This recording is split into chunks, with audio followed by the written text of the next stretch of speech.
So let's jump in. And the first thing that we're going to do is just within the app, I'm navigating to the pop-up section just to go ahead and create a new pop-up there.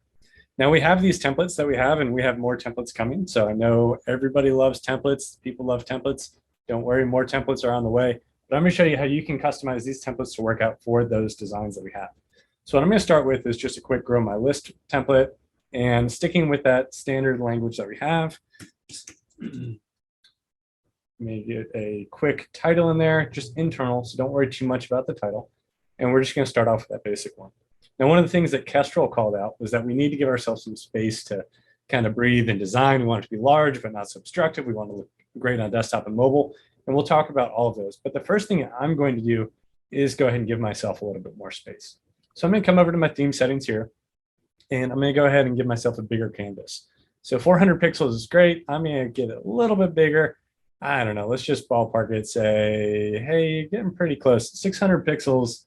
Let's go ahead and get started with that. Now, another thing that we liked about that particular brand was that it's kind of a modern design, and we think about the pop-up placement. We're going to kind of put it down off to the bottom right. So I'm just going to go ahead and move my placement over. And then I'm going to currently leave this height as an auto. We'll come back to this here in a little bit. A couple of settings that we'll revisit. But I want to stick with that modern design. So I'm going to come over to my style. I'm going to go ahead and give it a square design there. And I'm going to go into my background image, because what I want to do is start to bring some of that great imagery in here. I don't just want this big block of text. So come over to the background image, go ahead and select in there. Now, in that guide that Kestrel was talking about, she mentioned that there are a ton of free images. You can use those images. Think about balancing stock images. If you have great photography, I would recommend using that. Some stock images you can definitely notice. So when it's available, use images from your own brand. So I'm going to go ahead and bring the baby in here.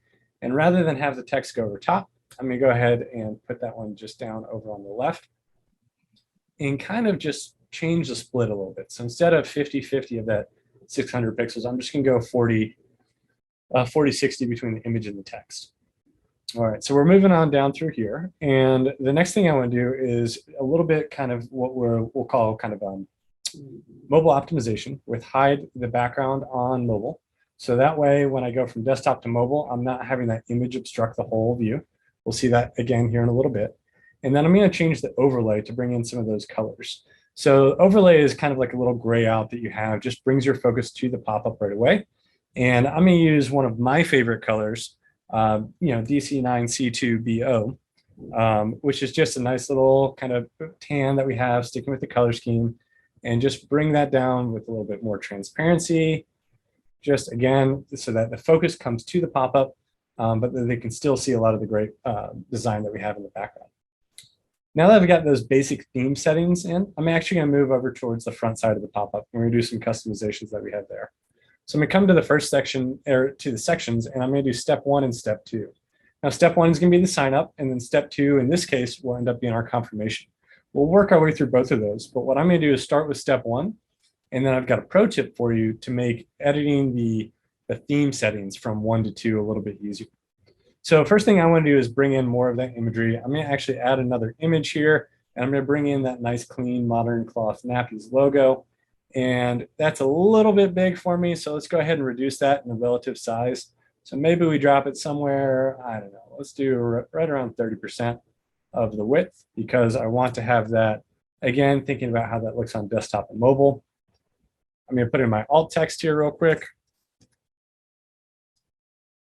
And then we're going to bring that section right up to the top. So if you've used Seguno email, you're already pretty comfortable with how that editor works.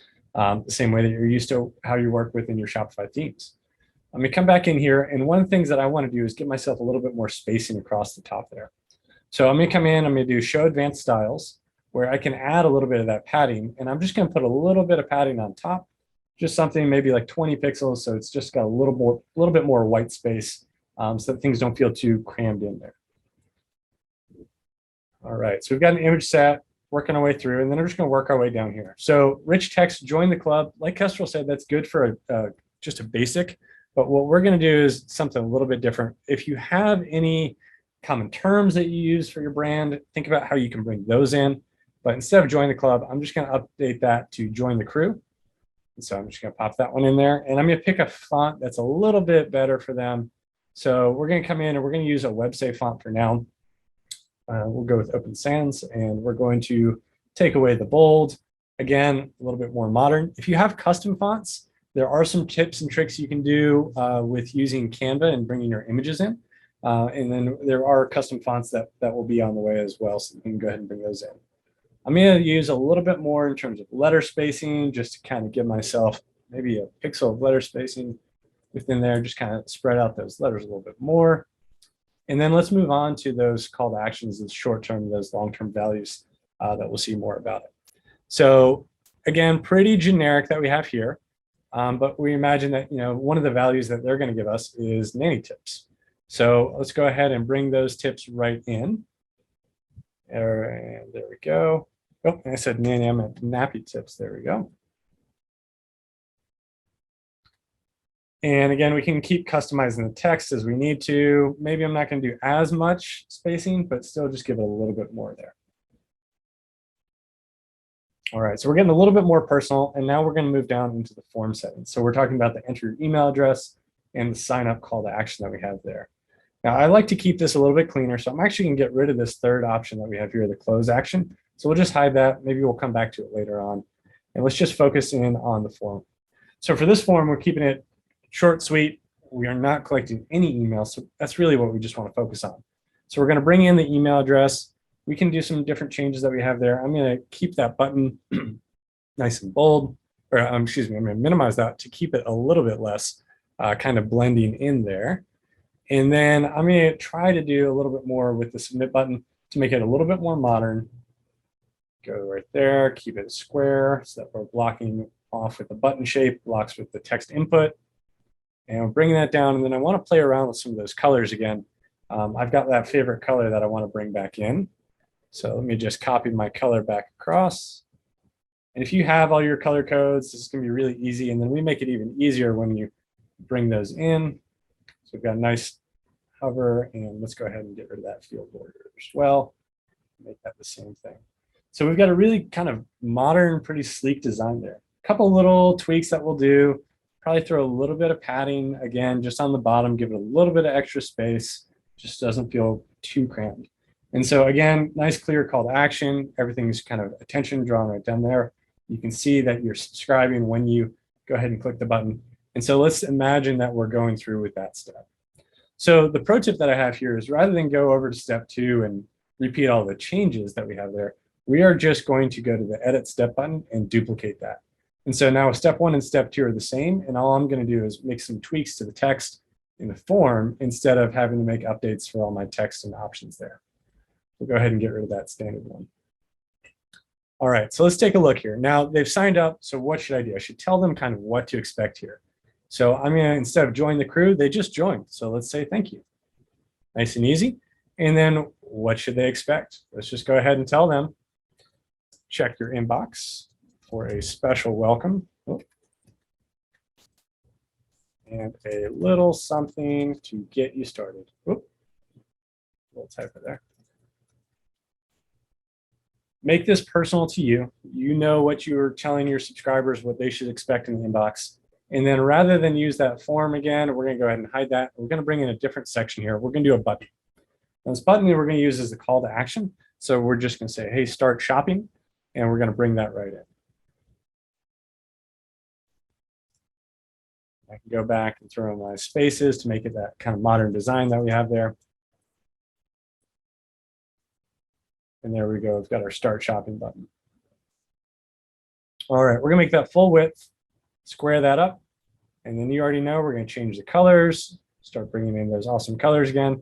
And down in the advanced sections that we have here, we're just going to update that text and give it a little bit more padding again at the bottom.